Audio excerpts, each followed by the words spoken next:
1년 만에 대면 회담에 나선 주요 7개국 G7 정상들은 공동 성명에서 인권 문제 등을 거론하며 중국을 압박했습니다. 네, 이스라엘 최장수 총리 베냐민 네타냐후의 장기 집권이 약 12년 만에 막을 내립니다.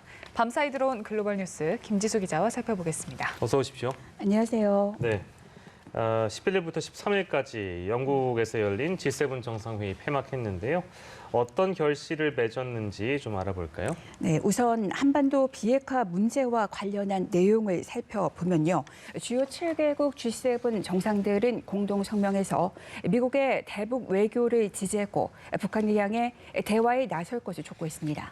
공동 성명에는 한반도의 완전한 비핵화를 촉구한다면서 유엔 안전보장이사회 대북 제재 결의에 따라 북한 대량 살상 무기와 탄도 미사일의 검증 가능하고 불가역적인 포기를 요구한다는 내용이 들어갔습니다. 북한과 실용적인 외교를 하겠다는 조 바이든 미국 대통령의 의지가 공동 성명에 반영된 것으로 보입니다. G7 정상들은 모든 국가의 이런 결의와 관련된 제재를 완전히 이행할 것을 촉구했습니다. 또 인권 문제를 강조하기로 했습니다. G7 정상들은 북한의 모두의 인권을 존중하며 즉각 납북자 문제를 해결할 것을 촉구한다고 했습니다. 바이든 행정부가 트럼프 전 행정부와 달리 대외 정책의 중심에 인권을 놓겠다고 선언해온 만큼 북한의 인권 존중을 촉구한 문구도 G7 정상 간 공감대가 쉽게 이루어져 있었을 것으로 관측됩니다. 공동 성명에서 또 눈에 띄는 건 한반도 비핵화와 관련해 검증 가능하고 불가역적인 포기라는 표현이 들어갔다는 겁니다. 바이든 행정부는 그동안 한반도의 완전한 비핵화를 목표로 제시해왔습니다. G7 정상회의는 11일에서 13일 영국 코널에서 열렸으며 문재인 대통령을 비롯해 호주와 인도, 남아공 정상이 초청되기도 했습니다. 네, 이번 정상회의에서 G7 정상들이 중국을 향한 공세에 나섰는데 이렇게 G7 정상회의가 성명을 통해 중국을 공개적으로 좀 정면 비판한 게 이번이 처음이라면서요? 네, G7 정상들은 홍콩 민주화 세력에 대한 탄압과 또 중국 신장 지역 주민 강제 노역, 또 대만 갈등을 거론했습니다. 중국을 향한 공세를 강화한 겁니다. G7 정상들은 공동 성명에서 중국 신장자치구 주민의 인권 존중과 홍콩에 대한 자치 허용을 촉구했습니다. 이어 대만 해협의 평화와 안정도 주장했습니다.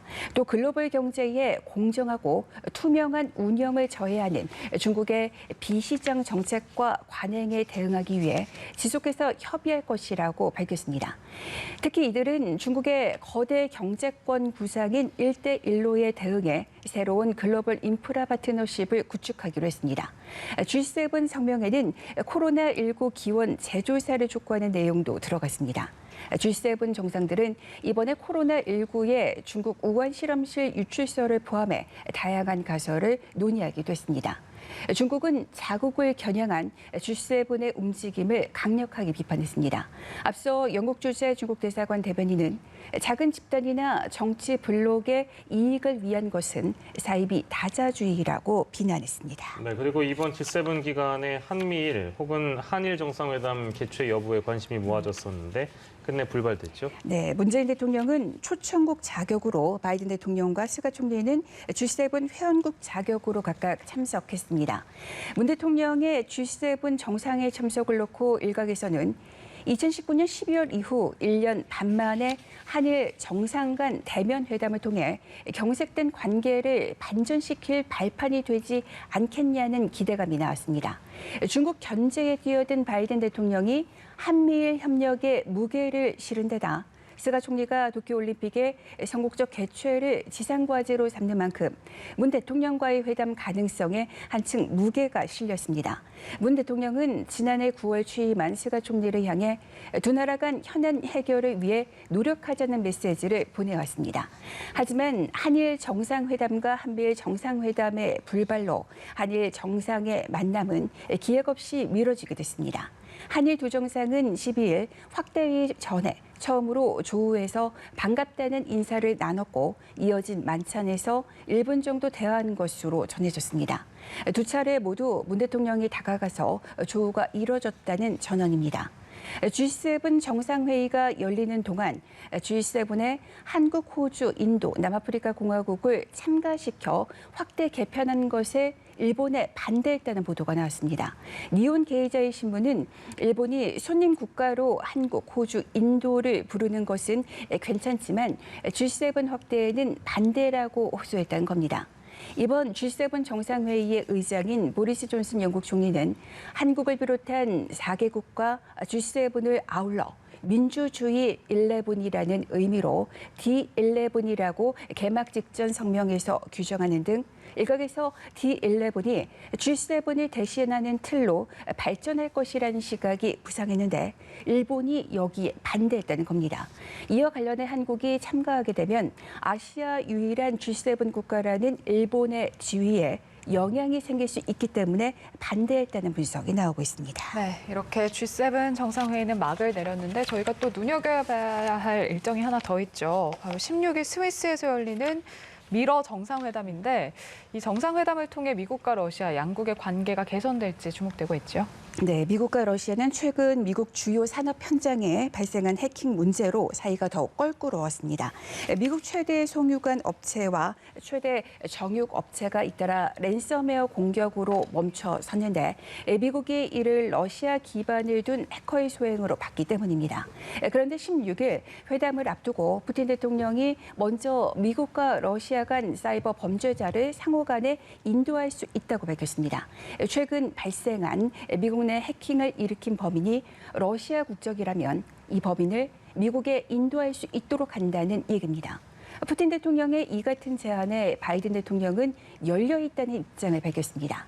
사이버 범죄자를 상호 교환하자는 푸틴 대통령에 따를 수 있다는 얘기입니다. 네, 마지막으로 이스라엘 소식 살펴볼 텐데 이스라엘 최장 수총리 베냐민 네타냐후의 장기 집권 약 12년 만에 이제 막을 내리게 됐습니다. 연립정부가 탄생하게 됐다고요? 네, 이스라엘에서 1948년 건국 후 처음으로 우파, 좌파, 중도, 아랍계 정당이 손을 잡은 연립정부가 탄생했습니다. 이스라엘 의회는 특별총회에서 야권 정당들이 참여하는 새 연립정부를 승인했습니다. 신임 투표에서 120명 가운데 60명이 연정을 지지했고 59명이 반대표를 던졌습니다. 차기 정부 임시 전반기인 2023년 8월까지 총리는 극우 정당인 야미나의 나프탈리 베네트 대표가 맡게 됩니다. 베네트는 이란을 향해 강경 기조를 유지하겠다는 뜻도 밝혔습니다. 베네트는 이스라엘은 이란의 핵무기 획득을 허용하지 않을 것이라고 말했고 미국을 겨냥해서는 이란과의 핵합의 복원은 실수라고 주장했습니다. 12년 2개월간 집권한 네타냐후 총리는 야당 지도자의 길을 걷게 됐습니다. 네타냐후는 새 연정이 이란의 위협에 대응하지 못할 것이며 때론 우방인 미국과 국제사회의 압박을 이겨내는 능력이 없다고 주장했습니다. 그러나 그는 부패 혐의로 재판을 받고 있어 보호막 없이 처벌을 받을 수 있는 데다 당 내부에서조차 도전받고 있는 상황입니다. 바이든 미국 대통령은 베네트 총리 정부의 출범을 축하하면서 미국이 이스라엘 안보에 계속 관여할 것이며 새 정부와 함께 일할 것이라고 약속했습니다. 팔레스타인 자치정부와 무장정파 하마스는 베네트 총리 정부가 네타냐후 정부와 별 차이가 없다고 비판했습니다.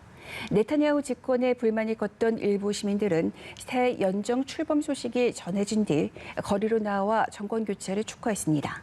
이스라엘은 극심한 정치적 분열 속에 지난 2년 동안 무려 4차례나 총선을 치렀습니다. 네, 오늘도 다양한 국제 소식 살펴봤습니다. 글로벌 브리핑 김지수 기자와 함께했습니다. 고맙습니다.